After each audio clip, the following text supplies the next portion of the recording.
So, folks, my name's Yannick Terrio. I've got a show called Cigar and Whiskey, and Michael Jerome Browne is one of the few bluesmen that's recognized across the country and across the world.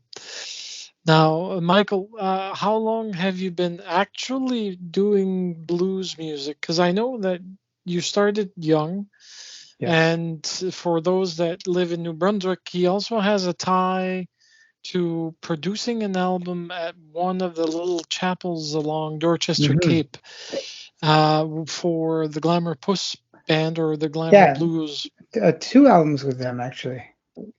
Yeah, and there was one album that we did in Moncton and another one at that church. Yeah. Yeah. Oh no, not So Shediac. Shediac. We did it in Shediac. Yeah. in Shediac, okay. Yeah. And you've come out with a recent album for yourself, but first, you play umpteenth amount of musical devices, Yes. guitars. I know that you're more of an acoustic player when it comes to using guitars. You come out very well with that sound. Yeah, but I played in an electric band for a long time too. I was with the Stephen Barry band out of Montreal, so I play electric as well. Yeah. But I Okay. but I haven't done it as much in the past like 20 years. It's true. No, but apart from the Stephen Barry band and your own, because you travel typically solo, from what I've Yes. managed to read. hmm Have you been traveling with a band at all, other than just An you? electric band, I haven't done that since I did that about 15 years ago. I did that briefly, but I haven't done that recently. No. Okay. Well, what brought you to the enjoyment of playing blues and using a guitar? Well, I started off very young. My parents were listening to all kinds of music, folk music, American folk music, even French, like they were into Jacques Brel, all this stuff. And Okay. one thing that they listened to was blues, and we had records by Sonny Terry and Brownie McGee when I was a young child, and I heard that and I loved it. And then we went and saw them when I was about 8, and then so that from that moment, I think I wanted to play both the harmonica and the guitar. And I started with the harmonica. I was about 9, I think, when I started playing the harmonica, and I started being able to bend notes when I was about 11. And then the guitar came later when I was about 12, 13. I started playing guitar, Okay. and yeah, I was really into the acoustic stuff, or the old stuff, not the blues rock so much. Like my friends at school who played guitar were into Jimi Hendrix and Led Zeppelin, but Okay. uh, but I was more into Mississippi John Hurt and um, Robert Johnson, Muddy Waters, etc. You know? Lead belly, so on and so forth. Yes, yes, yes. Okay, so you were more into the not acoustic, but the classical versions that were available instead of Yeah, the the actual. older styles. Yeah. Okay, well, you did well from what I remember because I've been following your career under Michael Jerome Browne since. So I've been doing radio for 25 years, so at least for the last 25. Okay. And now we come to the album that you've actually released, which is literally getting better. And to put it succinctly, it's actually the truth. You've gotten better with age. Oh, great. I'm glad you believe that. Yes. No, I do believe it because Yeah. I've heard you younger, and I've heard you now, hmm and your musical voice is still outstanding. You have a way of singing and properly dictating what the lyrics are and putting them into a spin that's entirely your own. Great. I'm glad. Um, the funny thing about the album, first off, how did you come about with this album? Was it a project that you did just at the beginning of this year? Did you do it during COVID or pre-COVID? It happened in 2022. Okay. I started, and then we were just kind of starting to get out of COVID at that time, like sort of in the spring, early summer. I just thought, I'd really like to just get together with some people and record, not a solo thing, but just get Hmm. together with other artists and play, because I hadn't done that in so long. And so, yeah, I just, I,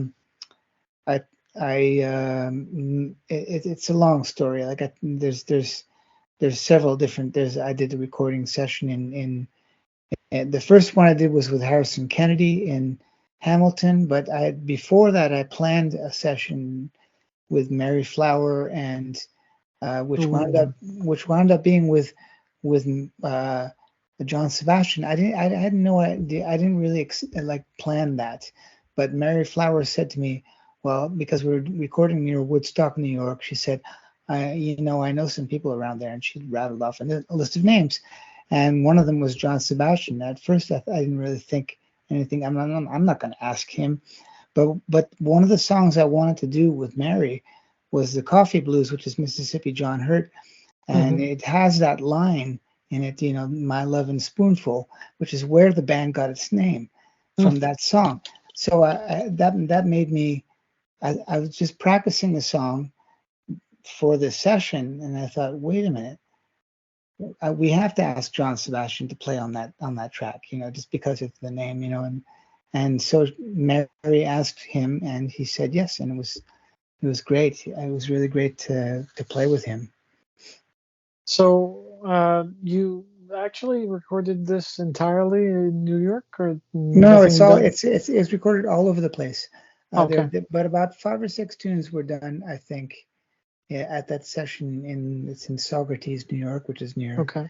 near Woodstock. And I did two of them in Hamilton with Harrison Kennedy. I did one in Nashville with Colin Linden. I did a couple in Montreal, one with Jean-Jacques Milteau, which we eventually added Wow. some stuff with Eric. We added Eric Bibb's tracks digitally because he couldn't. He lives in Sweden, and Okay. then yeah, so because that recreated the trio that we had. The three of us had recorded an album called Migration Blues. It was an Eric Bibb album Hmm. from I think 2017 that was nominated for a Grammy that we love, but we lost to the Rolling Stones. Anyway, that's getting on a little bit of a tangent there. But who else? Yeah, recorded with Stephen Barry and John McColgan in Montreal, and Hmm. also with in Wolf Island with a guy named Tayar Frost, who's a multi instrumentalist. Anyway, he plays fiddle on the album on a couple of tracks, and that's near Kingston, Ontario. So I recorded. So yeah, it's recorded a little bit all over the place. A little, a little. Yeah. You've been involved in many projects. Okay, I remember the Eric Bibb one. I think that's the one that got me really, really interested in finding out more about your career and the lay of the land that you trekked across and what you Mhm. wanted to do and where you were going and where you went. Right. Um, the funny thing about the album is that what I actually enjoy is that we started off with Monday Morning Blues, which is completely spot on, and then eventually we finish off with Living with the Blues, which is pretty much what you've been doing for the actually your whole life from age mid of a preteen Well, teen to now. So well, that's it. Well, both of them. I mean, the first songs by Mississippi John Hurt was my first guitar hero. When I was mhm. learning guitar, I just really wanted to be able to play like that. And then, but also, the Living with the Blues is a Brownie McGee song, who was also my idol. Like when even before I was playing guitar, like Brownie and Sonny. Okay. Hmm. So what are you doing right now? Are you currently working on another album? Is it just touring and presenting the album? Yeah, I'm trying to, yes, touring and presenting right now. I'm not thinking that much about the next one. I'm Okay. just trying to focus on this one and getting it out there. Okay. And have you released a vinyl for this album? I I'm was assuming thinking no. of it, but I even like went to the point of making a vinyl master, Uh-huh. but I it's quite costly and quite. And then you got to bring them with you to the and like for shipping as well. Like if you're playing, somewhere. If I'm like, for instance, I'm going to Alberta next month. Okay. If I'm going to go to Alberta, I'm going to have to probably have them shipped or something. If I had vinyl, it also takes a long time to get them pressed. And they're very expensive to press. Yeah. I really would love to have vinyl. I've never done it in my because I love vinyl. I have a huge vinyl collection. I love, but it's not really. It didn't seem like economically feasible at this point. It's a logistical issue more than most.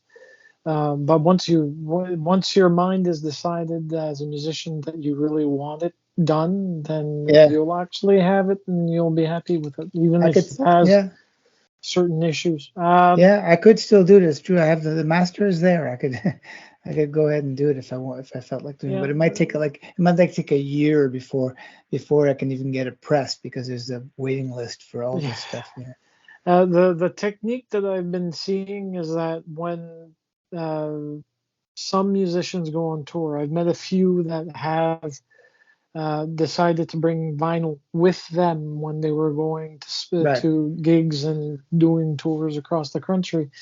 But they bring only a finite amount that they would be carrying themselves. If you're doing Right. a tour in Canada and the US, and you're driving, it makes it more controllable in regards to the Yes. quality of the actual vinyl while it's arriving. But even there, you got to be careful because if it's summertime, you can't leave your Yeah, vinyl in the car.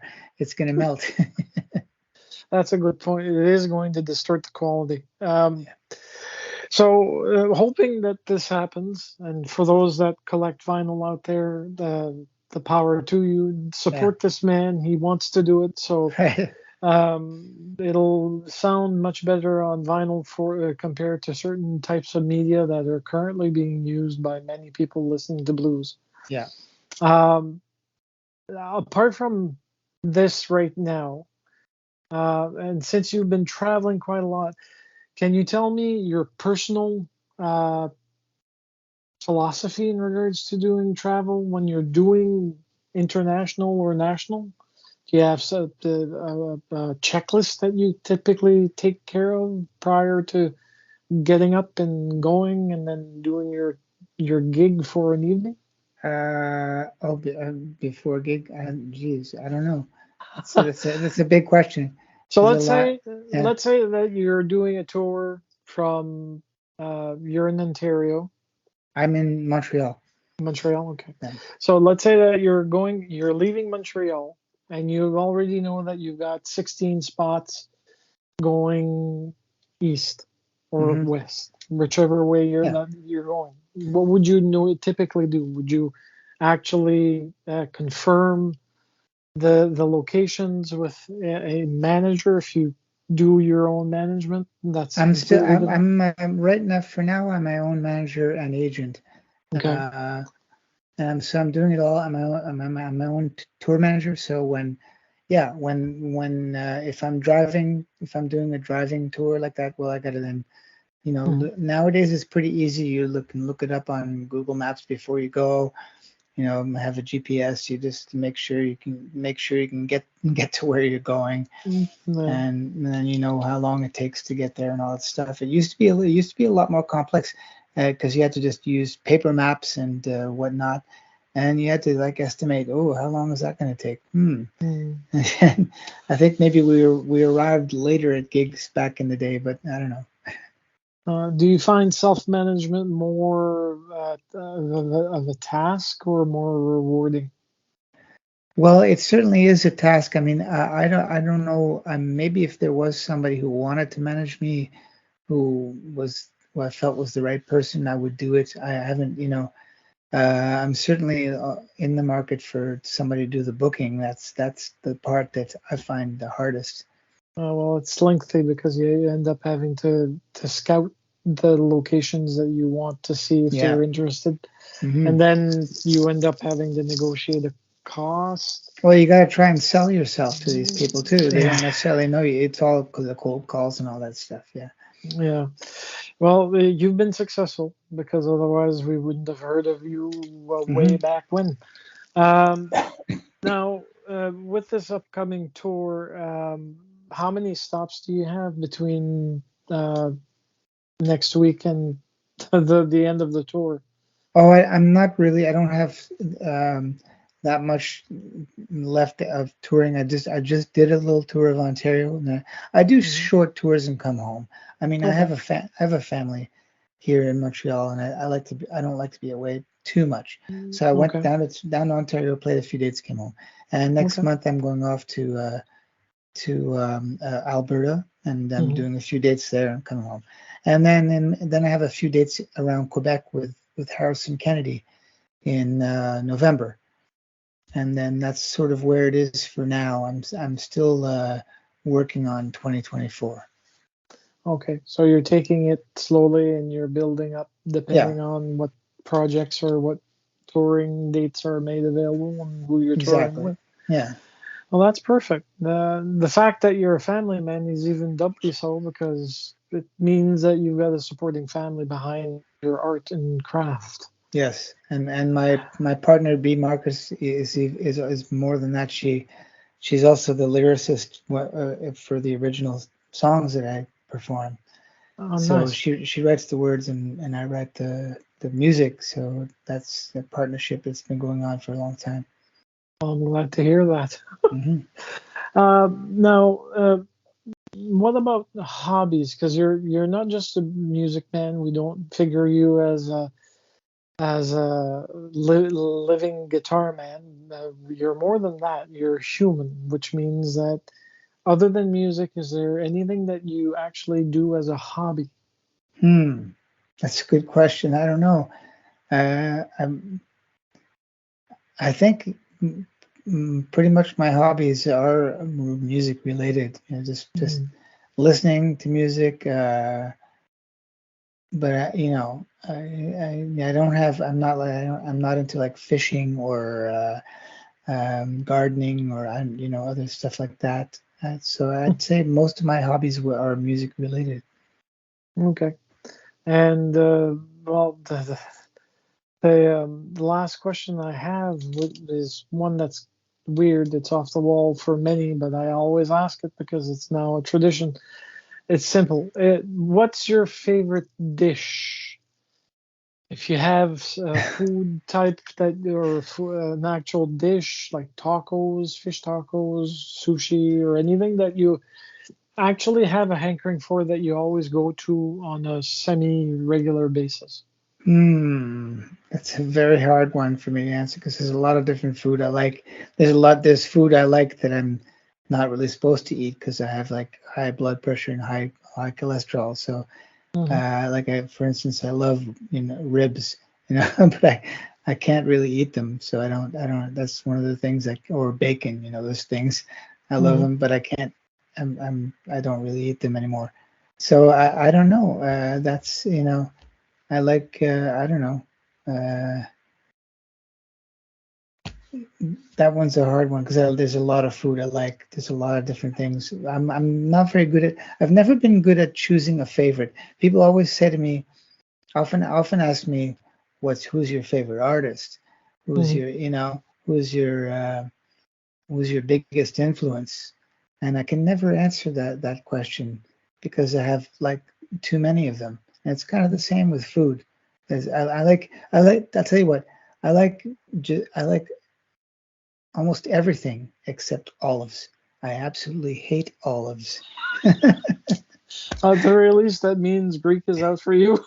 No, well, no, it's okay. Greek food is good as the olives are, as long as they're not mixed in. Like if it's a Greek salad, if the I just pick Without out the the olives. yeah, I Okay. just don't eat the olives. I just don't eat the olives. Okay. But when they're Well, when they're sliced up and they're mixed into something, I cannot stand it. oh. Well, at the very least, that means that you probably have a wide-ranging palate, which makes food available. Yeah, Plus, you're watching your health, and because of that, you're limited to certain types of food, yeah. which I can appreciate. Now, off your album, where is it? Getting Getting, Together, or yeah, Getting apostrophe Together. yeah. Do you have a preferred song from I this don't. album? I tell you, that's once again, that's a hard one for me. I have it in front of me here, just so because just in case you asked me that question, I'm looking at it.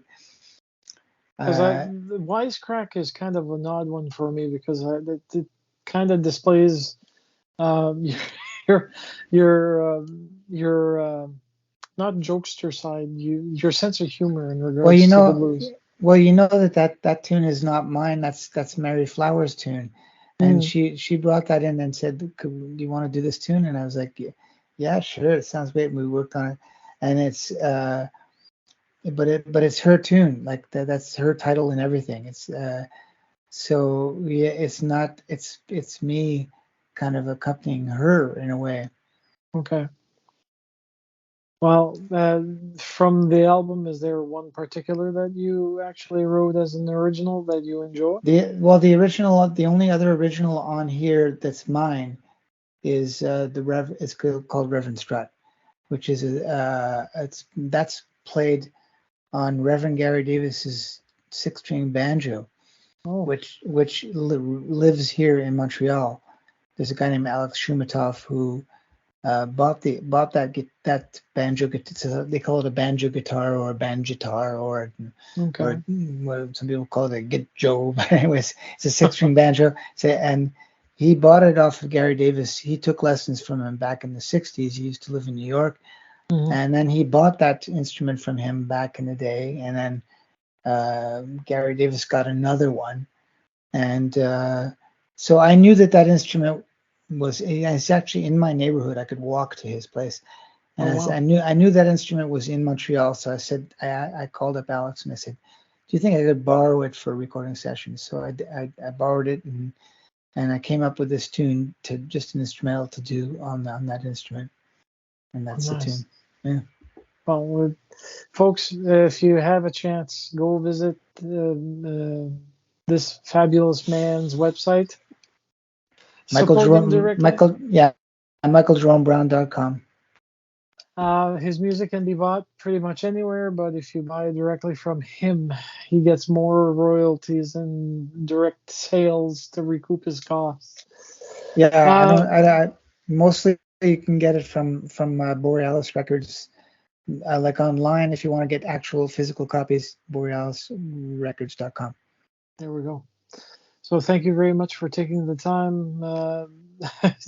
It's a pleasure to actually see you in person and making you known to those that don't know who Michael Jerome Browne is. But I Well, hope to see you in New Brunswick, probably in the future, and that's yes, my biggest I've hope. been the eastern the provinces the Maritimes is really an area that I've neglected in the past number of years, and I really need to get back there and play some more. Well, It's we been a while. hope so. But Yeah. either way, I wish you the best for your upcoming gigs and tours, and I Hmm. hope that you come back home to your family safe and sound. All right. Thanks, Yannick. You're welcome, Michael. Thank you very much. All right. Bye bye. Bye.